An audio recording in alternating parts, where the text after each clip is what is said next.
This episode of New Politics was released on the 18th of June, 2022, and produced on the land of the Wongal and Whadjuk people.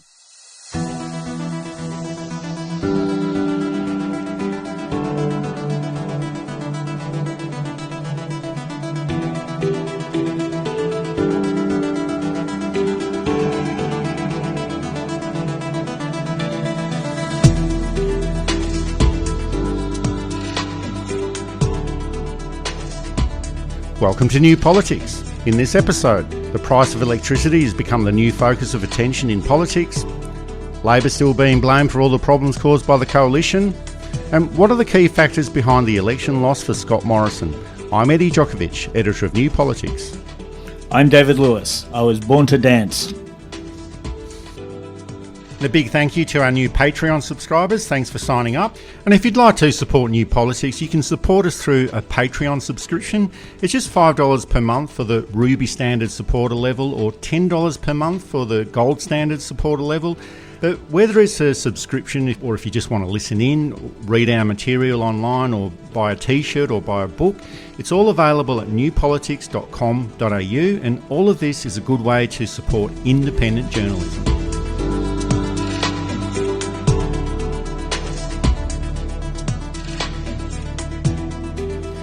Everyone now seems to be talking about energy. The media is taking a strong interest in it now after seemingly not having that much interest in it over the past 9 years.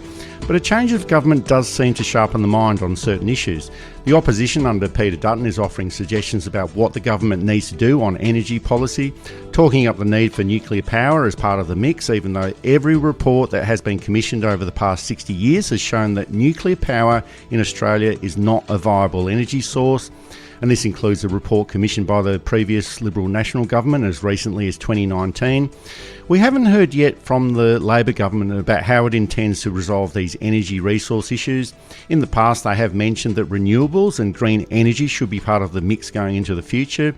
But should they be taking any lessons from political figures in the Liberal and National parties who had 9 years to resolve these issues and failed to do very much about it? Now, oppositions, of course, have to provide an alternate vision for what they think should be done. That's them doing their job.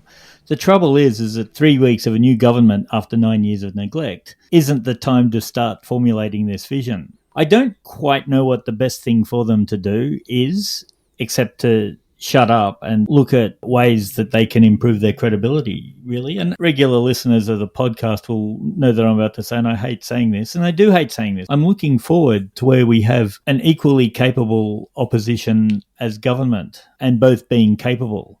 Obviously, compromised interests like Matt Canavan with his family in mining really should be very careful. Angus Taylor with his own business dealings, because the public has looked at it and has said, enough, we don't like this. There'll be some rusted on Liberals, of course, and there'll be some people who don't really look closely at things and make the correlation between a new Labor government and then crises in power supply.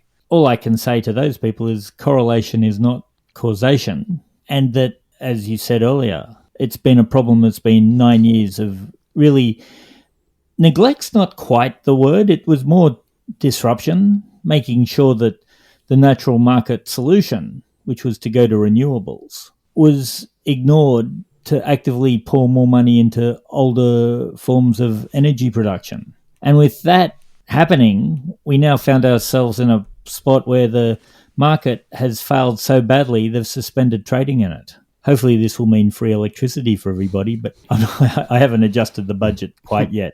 But the delivery of electricity and energy, that's actually up to the states and the territories across Australia. The federal government doesn't actually generate any energy at all, but it can be responsible for the overall directions. The coalition did propose a national energy guarantee in 2017, and that was under Malcolm Turnbull and Josh Frydenberg, but that was dumped when Scott Morrison became Prime Minister in 2018. The Labor Party at the time, they did announce that it was going to adopt the National Energy Guarantee as its own energy policy. And There haven't actually been any announcements on that since the change of government 4 weeks ago. But Turnbull's policy proposal has been the only serious attempt to address national energy issues over the past decade. And we're not suggesting that it's an easy process. There's a wide range of different energy types. There's different jurisdictions that are responsible for their own power sources. There's internal party politics. There's also the influence of political donors. And we have to remember that the Labor Party also receives a substantial amount of donations from resource and energy companies. It's not just the Liberal and National parties that receive donations. So there's a lot of competing interests, but in all of this, the consumer seems to be the one who was left behind. Over the past decade, it's just been an aimless meandering from the federal government. So I think it will be interesting to see how the Labor government tries to address these energy issues. It's not an easy fix, and I guess they'll soon find out how difficult it's going to be.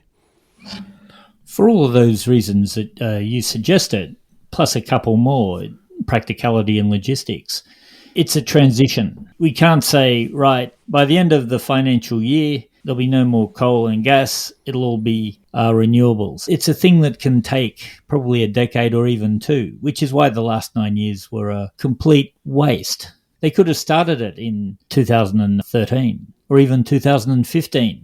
Or even waited till the election in 2016. That still gave us 5 or 6 years further down the track. With a looming climate crisis, with some experts saying we've only got 10 years, some saying we've run out of time, and others saying, no, there's 20 years. Any good planning would plan for the worst case scenario while hoping for the best case scenarios. And this is the problem. It's not that we can do it quickly, and no government can. Labor can't. Jacinda Ardern's government in New Zealand couldn't, although they're a long way down the track.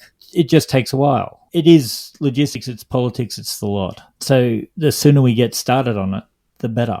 And the other thing we've got to do is cut out the delayers, because the process will take long enough as it is.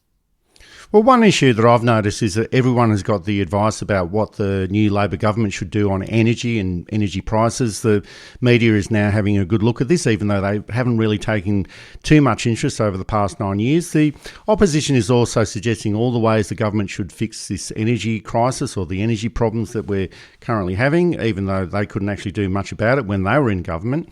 They're recommending that nuclear energy should also be on the table. There's been many reports into nuclear energy in Australia over the past 60 years, and all of them have shown that it's not a viable energy source in Australia. So the time for nuclear energy, if it was ever going to happen in Australia, would have been in the 1960s. In the 2020s, it's probably just not on, and it never will be. But the last nuclear energy report was commissioned by Angus Taylor when he was Energy Minister in 2019, and he announced this as a smokescreen for all the allegations of corruption that were circling around him at the time. But that report announced the same results, that the nuclear power industry in Australia is unviable, so it's unclear why the opposition wants to discuss it now, unless they're mainly interested in causing political mischief. Peter Dutton did announce during the week that the energy crisis is the problem of Chris Bowen's making and he needs to fix it. Chris Bowen, of course, he's the Energy Minister. He's only been in office for 4 weeks. But the problems of this magnitude don't arise within 4 weeks, and it's certainly not going to be fixed within a 4-week period. But we can see that after 9 years of not being able to resolve the issues while they were in government, the Liberal and National parties are keen to make sure that nobody else can resolve these problems either. Their legacy, which is a very small and limited one, is completely under threat. The whole nuclear thing, I think, has to do with the fact that there's money in it, because you still have to buy and sell the commodities. You can't really buy and sell wind, or you can't really buy and sell the sun. I'm sure there's somebody in an office somewhere trying to work out how these things can be commodified. You need to sell the means that utilises this stuff, the equipment and things. But once it's in, that's it. Whereas with nuclear power, you still need to mine uranium, you still need to mine the cobalt, you still need the water to cool them down. They use a tremendous amount of water, which is partly why in Australia it's not a good idea. Waste storage, I imagine that could be a very lucrative, if ineffective, thing for someone to do. It's a technology that, unless you're 110% sure that it's safe, it's not safe. 1 in 10,000 or even 1 in a million chance is too big a risk. If there's someone out there who can point me to genuine research that shows that it is 100% foolproof. And I know that the reactors today are a lot better than the reactors that Japan had, that 3 Mile Island had, and that Chernobyl had. But it still isn't safe enough, I don't think. And so, one, I think the Liberal Party is trying mischief to try and get people off renewables, and then you get them thinking about nuclear energy. And then, of course, oh, yeah, nuclear energy isn't safe, so we've got to go back to gas and coal. So that's probably a tactic too. And I don't think it's going to work this time. I think that the environment is way too big an issue, which is something, again, that the Liberal Party should pick up. And we'll talk about this a bit later. The Australian Energy Market Operator, they've intervened and they've actually put a cap on prices that energy suppliers can charge. And this has been introduced to guarantee supply. But energy and electricity supply is an essential service in Australia, as it is in every other country around the world. South Australia and Victoria are the only fully privatised electricity services in Australia. The New South Wales grid is partially privatised. But there have been some calls to renationalise the electricity grid all across Australia. And whatever the case is, I think it certainly needs to be made more efficient.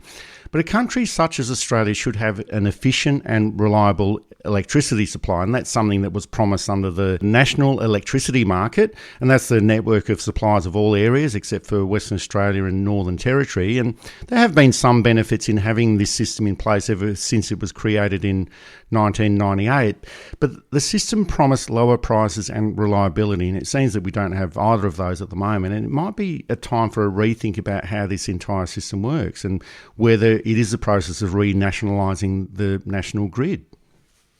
One of the things I think happened in the last few elections in Australia, and we're seeing it happen overseas, there's a seismic shift started, and we're seeing the death of the neoliberal experiment that failed almost as soon as it started. Those of us old enough to remember the privatisation of the GIO in New South Wales, where they were promising green slips for $99 because the competition would force the price down. We now see that we have this compulsory insurance that is $300 and $400 and $500 a year on cars that are worth $300 and $400 and $500.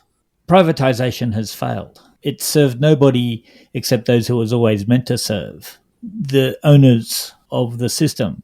And the owners of the system, of course, were bought in through means that might be seen as corrupt, government assets sold at a bargain basement price, given to companies who weren't really up to running them as a public service, and as a result we have skyrocketing prices, falling services, and a failed system.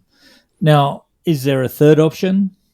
There might be. Giving it into what used to be called quangos or not-for-profit area, for example, might be a solution, but I suspect we're just better to renationalise at least infrastructure and give people a cap on electricity of X amount a month, and water, and anything over that they spend, they can pay for. And that alleviates the burden of paying bills on low-income earners, etc. And if you want more, you can buy more. I don't see a problem in that. And I really think most people won't see a problem with that, provided the cap is fair and reasonable. So energy is one issue that the media is taking a strong interest in, but there's also a few other areas or a few other issues that the media is taking a strong interest in after not taking any interest for a long, long time. The issue of asylum seekers and boat arrivals is starting up again. There's been 3 boat intercepts over the past few weeks from Sri Lanka, and that includes the one that arrived on election day. Very, very convenient. For 9 years, there was absolutely no reporting at all on on-water matters, and apparently there weren't any boats at all coming into Australia for 9 years, and we know that that's not actually correct. And it is that old philosophical question: if a boat crosses the Indian Ocean with asylum seekers and there's no one there to report it, does the boat still arrive?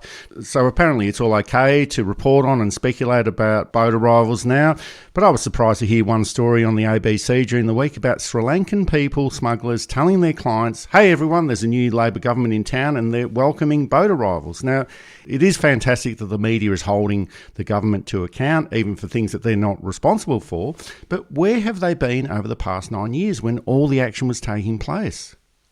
Well, they spent 9 years criticising the opposition, and now it's the government's turn. I think that's only fair enough. But of course, to be serious, they prefer the Liberal National Party. We've looked at the owners and who owns this stuff in the past.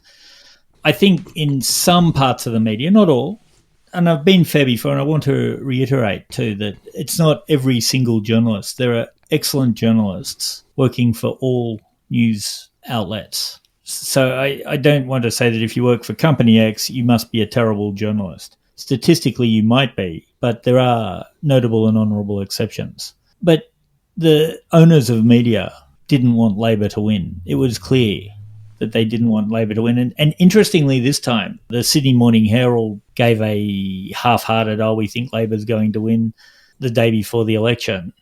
And most of the rest of the mainstream media, I'm not talking independents, hello to all our independent friends out there, were pretty much solidly hoping that the government could pull off another miracle victory.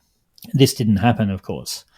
And so I think they're trying to help get the other side back in. I think there is an element of, we've got to get them back in because it suits our interests. They are sort of saying, too, things like, it's balance, which they haven't worried about the last 9 years. Why you'd have Barnaby Joyce on morning radio and Matt Canavan on afternoon radio when there are many, many other people, both inside and outside of government, who could give better analysis than either of those two. And I know Barnaby's supposed to be good radio, but looking at the ratings, I don't think he is. And that's the ABC too. It's harder to criticise private because private can do what they want. It becomes a bit of a joke. Some senior Australian journalists, again, not all, some are very worried, seem to think that what they think is important and that that's the main aim of the news. It's what they think, not what is going on. You're listening to New Politics. You can subscribe to us on Apple or Google Podcasts, listen through YouTube, SoundCloud and Amazon Music, or find us at newpolitics.com.au, and you can now support New Politics through Patreon. I can't see where you coming from, but I know just what you running from. And what matters ain't the who's matters, but the ones who stop you falling from your letter when you feel like you're feeling now. Doing things just to please your crowd. When I love you like the way I love you, and I suffer, but I ain't gon' cut you, 'cause this ain't no place for no hero. This ain't no place for no better man. This ain't no place for no hero to call home. This ain't no place for no hero. This ain't no place for no. The Labor government has finalised the compensation of the cancelled French submarines deal, and the overall project was worth $90 billion, and that's been concluded at $830 million. And just to be clear, Labor didn't cause the cancellation. That's something that the previous Liberal National Party did. And it was estimated that the full cost of compensation was going to be $5.5 billion, and that includes the payment for the work that was already completed. Labor's negotiation has brought that cost down to $3.4 billion, and that to me sounds like a pretty good reduction. But the media and the opposition is complaining about this, with the Shadow Defence Minister, Andrew Hastie, claiming that Albanese needs to explain to the Australian taxpayers how $830 million is a fair and equitable agreement. Well, for a start, it's not really a fair and equitable deal for Australia, but Albanese isn't the one who cancelled the contract. He saved $2 billion in the process. It's not clear what Andrew Hastie is actually complaining about. But we can see that already this is setting up a specific type of narrative, blaming the new government for everything, and over time, well, people won't remember who was responsible or caused which problem in the first place. All they'll hear is Labor is responsible and needs to fix it, and they will then wear the blame. And it's an audacious and brazen process that they're adopting at the moment. I guess all political parties do this when they're in opposition, but I think we'll just have to wait to see whether this is an effective political strategy or not. There's a real case with Andrew Hastie in be careful what you wish for, Because if Anthony Albanese does decide to explain what happened, I suspect that the last government won't come out very well. Because there were the most extraordinary things. Morrison leaking texts. Barnaby Joyce saying, don't worry, it's only a contract. As if a contract has nothing to do with the very basis of, not only in the Judeo-Christian Westminster-style law that we have here, but in international law. It's all based on contracts. Through to the French president accusing Morrison again of being a liar. I don't think, I know, which was one of those phrases that resonated. There's also been requests for the new government to act on Julian Assange. He's been in Belmarsh jail since 2019. He's been denied bail. He's been refused permission to appeal his extradition to the United States. And we have to remember that the international warrant for his arrest was issued in 2010, and the Gillard government did nothing to support Julian Assange at that time. Julia Gillard said at that time, well, there's nothing that we can do or anything that we should do about this. And of course, the LNP hasn't done anything to support Julian Assange during the past 9 years that they were in office, but Albanese has said that enough is enough, and he couldn't see what can be achieved by his continuing incarceration. He did say this while he was in opposition early in 2021. Now he's the Prime Minister, so it's time for him to act. There's also several other whistleblowers currently in Australia who are facing prosecution, and that's Jeff Morris, Richard Boyle, David McBride and Bernard Collery. And there are calls for Labor to drop these cases and provide more protection for whistleblowers. Now, on all of these issues, Labor definitely wasn't the cause of them, but they can act to resolve these long-standing issues. They can't blame the previous government. They can't go and hide and try and do something different compared to what they were calling for in opposition. The issues for these whistleblowers need to be resolved quickly, and especially for Julian Assange, who's been languishing in a British jail for over 3 years. The Australian, or DFAT, the Australian Foreign Affairs, were always good in looking after expats who'd got into trouble, even when they were guilty, lobbying for lighter sentences, lobbying for them to be sent home to serve an appropriate jail time in an Australian prison, making sure that they weren't being tortured, making sure that they were getting their basic rights of food, shelter and medical when needed.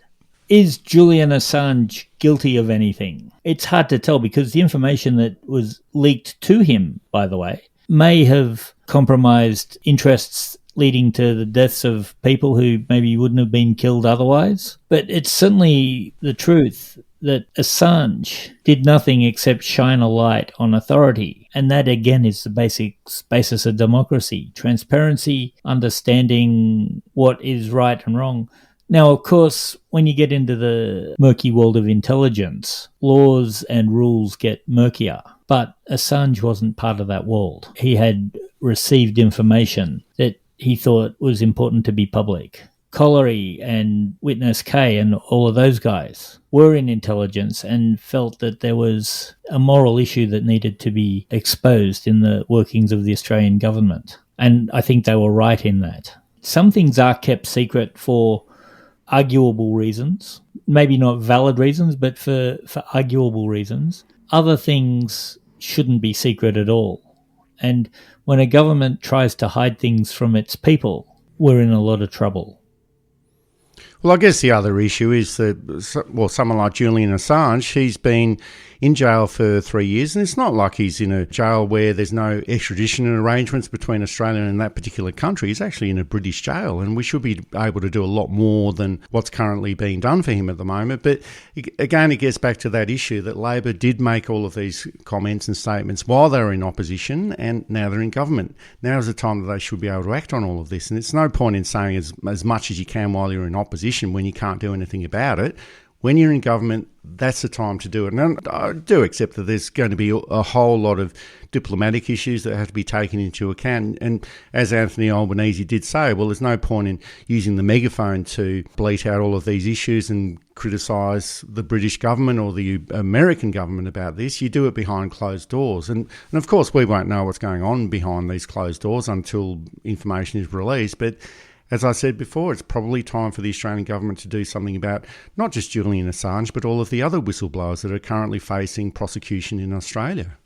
I think laws protecting whistleblowers from coming forward, at least, And their argument is, you just get nutcases with grievances and things. And sure you do, but you can have procedures that whittle those people out and have some kind of consequence for people making up stuff or for misrepresenting stuff. But people who have seen genuine wrongdoing in a company or in a government should be allowed to. It's funny, the police always appeal for witnesses in an unsolved crime, which is essentially whistleblowing. This should be well across all segments of society, well across all segments of the law and of government. If you see something, say something, whether that is dodgy drug dealing at the end of your street or whether it is dodgy government dealings with corruption or improper happenings. That should be the law from one end of the spectrum right to the other, because that's the only way a democracy can function.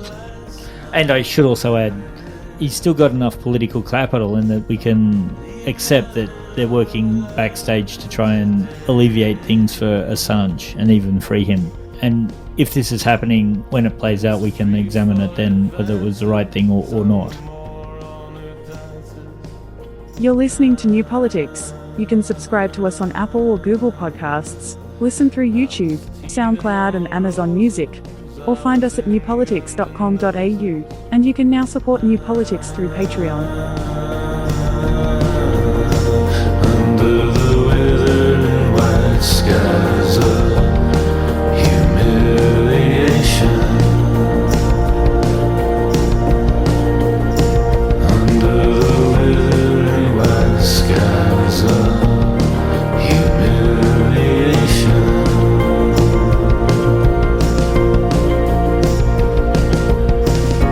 tunnel vision lights my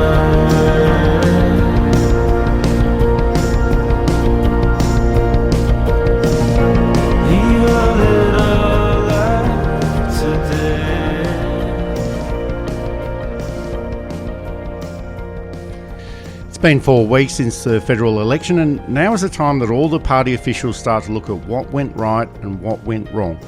It is a tradition for the National Secretary of the winning party to provide an outline at the National Press Club of why they think they won the election, and this week it was the National Secretary of the Labor Party, Paul Erickson, who provided his speech. And he gave his reasoned opinions about why Labor won and the 8 main reasons why he thought the coalition lost. And these are the main areas the Liberal and National parties should be focusing on if they ever want to return to government. If there is a common thread to these 3 issues, it is that the Liberal Party of 2022 is defined by nastiness and incompetence. The 8 factors that led to their defeat were: 1.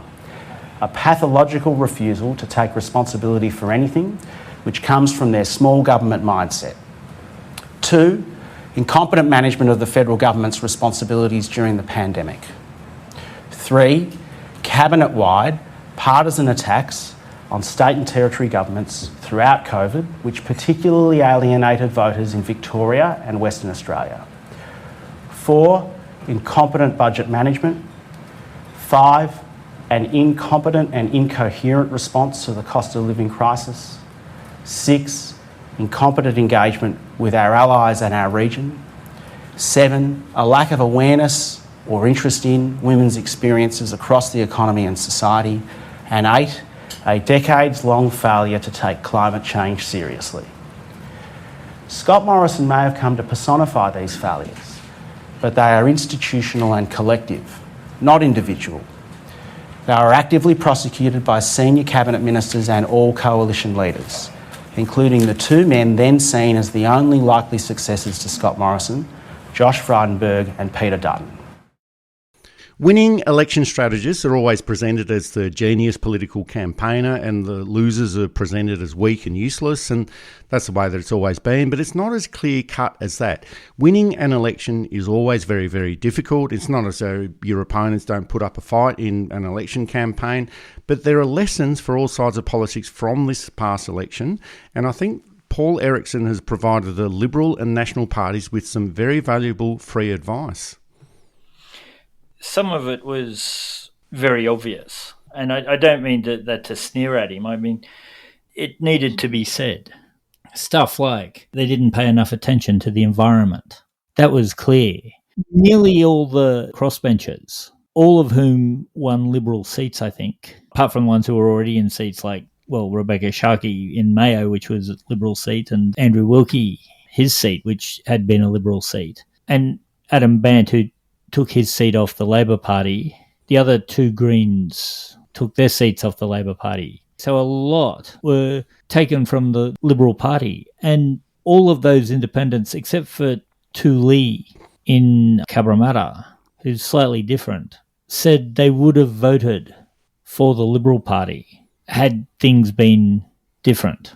And that's something that I think the Liberal Party has to take on, because the Liberal Party is in a complete existential crisis and is probably dying. We are watching the death of the traditional party system. And I'm looking at the few minor parties that get through. It's really only the Greens who increase, and I'll be fair, the Nationals who maintain. Everybody else loses primary votes, and most notably the Liberal Party. Now, I know that they're pointing at the Labor Party and saying, oh, you only got so many primary votes. As we explained last week, that's a preferential system. The preferences flows, and that's what I'm still kind of working through, are very interesting. And I think that the vote to Labor was staunched somewhat by preferences. Looking at numbers, looking at how voting preferences flowed in the Senate, looking at how minor parties did, I can see that we are somehow seeing the death of the party system. First thing a lot of you sharper people are going to say, and you're all very sharp because you listen to this podcast, is, but what's it going to be replaced with, David? And I'll say, well, that's a really good question, and I'm still thinking about it. And there's a sense in which I don't know, and I'm not sure that anyone knows. And I'm also not saying that by the next election we won't have a Liberal Party or a Labor Party. We'll still have Greens, we'll still have Nationals. The support there is still strong enough for them to go on. But it'll be interesting to see next election if the primary votes, if the voting patterns have changed further. But I think we've started a shift in how things are done. Well, all the political parties, whether they win or lose, they assess their respective election campaigns. And of course, if they lose, especially if they've lost several elections in a row, like the Labor Party did in 2013, 2016 and 2019, they tend to do a deeper analysis of what went wrong. But I don't think there's a causal relationship between doing a deep review and then you automatically go on and win the next election. I think there's quite a few different issues involved here. Definitely. But in the same way the 2019 election was seen as the unlosable election for the Labor Party, I think the 2022 election was the unlosable election for the Liberal and National parties. They lost an election that they didn't need to lose, and they shouldn't have lost it. And if only they had been a little bit more competent, they might have been able to win. But they weren't competent at all. And all of those issues that we've been discussing over the past 3 years, the lack of vaccines, the poor management of the bushfires and other natural disasters, hotel quarantine failures, not getting the rapid antigen tests organised in time, Scott Morrison and Josh Frydenberg abusing different electorates at different times in Western Australia, Queensland and Victoria. This was all a recipe for disaster, and we called it out for 3 years. Many other people in the independent media sphere were also calling it out for 3 years and beyond. And the Liberal and National parties will have more time to assess and analyse their performance over the past 9 years in government, and I'm sure that they'll look back at the previous term and they'll say, what on earth were we thinking about? Why did we think that this was all going to win us an election and all we had to do was turn up and we'd win quite easily? And I think that in the same way as Labor threw away their time in government in 2013 for a whole range of different reasons, I think the Coalition threw away their time in government at the 2022 election as well. They definitely did. And it sort of pointed too to the South Australian election being a little bit of an anomaly, because we said at the time that the Marshall government, for its faults, it had handled the pandemic well. And it was the first government that I had seen that had handled the pandemic well that had lost. The idea that the mismanagement of the pandemic was a factor in the Coalition's loss at 2022 federal election is key. And around the world, we saw governments who had not handled it well get defeated, and governments who had handled it well get returned, till South Australia. And I thought then, oh, that's probably the end of the pattern. But in fact, it looks like that was an anomaly. There were other issues in South Australia, of course. I don't wish to state that the Marshall government was a perfect government that deserved to win and were cruelly thrown out of office by a vindictive and poor electorate. But There was the corruption, there was the poor infrastructure management, there was all of that. But all governments get that. So it is interesting. They've identified as one of the factors, and I agree with them, poor pandemic management. The vaccine rollout was terrible. It's not a race. You didn't have to be a medical expert to see that it is a race, because this thing spreads. And the quicker you can get people vaccinated, the quicker you can lock them down, the quicker you can get them wearing masks and stop moving around the cities, the better it would be. We're still in crisis mode. They're just now gone on the let's stick our head in the sand and forget about it. Let's pretend that we're not losing 70 people a day and that we're not getting tens of thousands of new infections a week. It was deserved for them to lose, and there may be more consequences. And the election might all be over, and the shouting is all over as well. It's been 4 weeks since the last election, but the opinion polls continue. And the first one after the election, or the first major opinion poll after the election, comes from Essential Poll. It's not comprehensive, but it does look at the approval ratings of Anthony Albanese, and it shows a 40-point turnaround in his approval ratings. 59% approve of his performance right now, 18% disapprove, so he's got a net approval rating of 41 points. Just before the election, his net approval rating was 1 point, so that's a massive turnaround. It's very early in this new term of Parliament, and that's generally what happens after an election result. The electorate tends to validate what they've just voted for. Scott Morrison had similar approval ratings just after the 2019 election. But the slog of government, the opposition parties getting their act together, events that change the dynamics of politics, issues that have to be resolved, whether people like it or not. But like all oppositions, the problem for the Labor Party was getting back into government. But once they actually get back in there and start looking like a government, the electorate is generally supportive until they have a reason to not be supportive of that government. It's also a factor that Anthony Albanese needs to be aware of, and he also needs to be very careful in this stage of his prime ministership. But as Paul Erickson said at the National Press Club, you're never as good as your last election victory, and you're never as bad as your last election loss.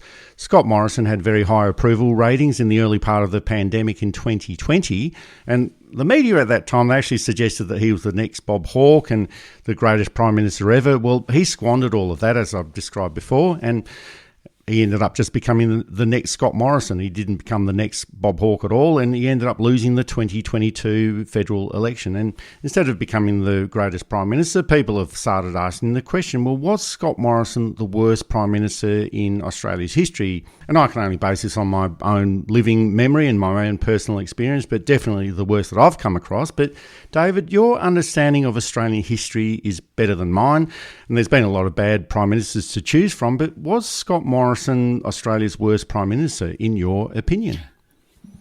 Short answer, yes. And this is in a period of time which gave us Tony Abbott, who could only hold on for 2 years before his own party turfed him out, despite being a leader in conservative politics. I've said before, there were people who loved Tony Abbott, and still do, who still think that he was the great missed opportunity and that the leftists in the party ran him down. There are people who liked Scott Morrison, but I don't know that you got that same level of love that Tony got. From a small group of people, by the way. I don't want to build the myth that he was universally loved by everybody, but we've got to be fair and we've got to look at everyone's thing. Morrison loses a lot of support. In his drive to put smaller government, where we had a need for government intervention in the bushfires. Again, on Twitter, I saw someone said we shouldn't call him the member for Cook, we should call him Captain Cook, because he came and plundered, covered it all up for him and his mates, and then went and died in Hawaii. He never recovered from that. The other thing is that he never learned from it. He'd say he'd learned from it. There was this sort of whinge that, we haven't had an overseas holiday in 2 years. Did'ums. None of us have had an overseas holiday in 2 years, and there's a whole bunch of people who, even if the country was open, wouldn't have had an overseas holiday because we couldn't afford it. He says, I don't hose a hole, that's not my job, that's not my job. And in fact, that could be written on his tombstone. That's not my job. And that's why I think we can call him the worst Prime Minister. We struggle to find any achievement in the government. Maybe a couple of tax cuts, a couple of refugees beaten on and oppressed. It was government by media release. It was government by superficial image. It was government by corruption. I think that it won't get too much attention in the future. When the broad histories of Australia are written, it won't be mentioned that much, but it's worth remembering, if only so we don't do it again.